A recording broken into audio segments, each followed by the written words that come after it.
Sino nga ba talaga ang tunay na may pakialam sa'yo? Ngayon tatanungin kita. Kapag masaya ka, sino ang unang nakakaalam?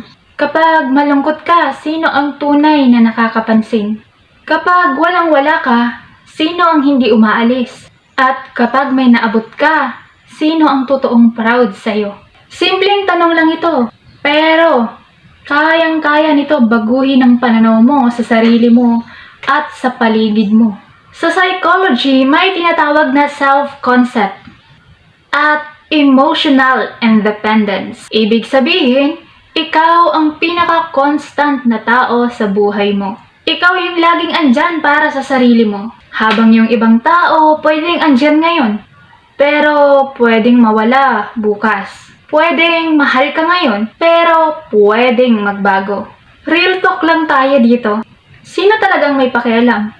Kapag masaya ka, nagpapatawa ka, o may nakaka-proud na nangyari sa buhay mo, maraming tao ang makikisabay at makikituwa sa'yo. Pero hindi mo alam kung totoong natutuwa ba talaga sila para sa'yo.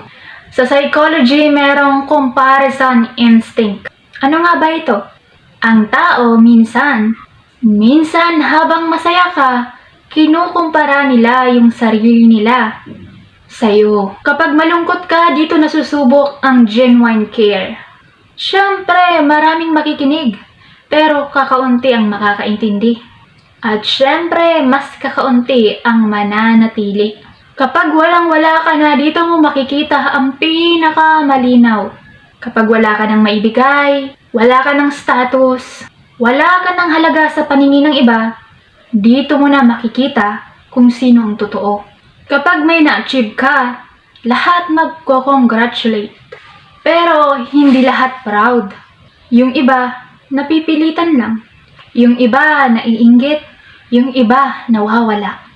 Ayon sa psychology truth, sa research ng human behavior, mas invested ang tao sa sarili nilang buhay kesa sa buhay mo.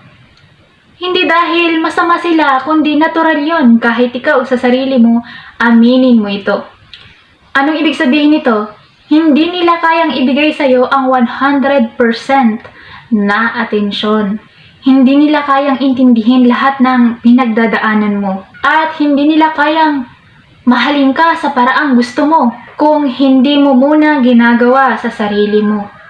Ito yung pinakamasakit na katotohanan, pero totoo. Kung iisa lang ang pipiliin mong laging nandyan, yun ay ang sarili mo. Dahil ikaw ang nakakaalam ng totoong nararamdaman mo. Pero hindi ibig sabihin na wala ng ibang tao. Kailangan pa rin sa buhay ang balanse. May mga taong nagmamalasakit, nakikinig at nagmamahal sa'yo. Anong diferensya nito? Hindi sila guaranteed at hindi permanent. Narito ang ating trivia. Self-love is not pagiging selfish.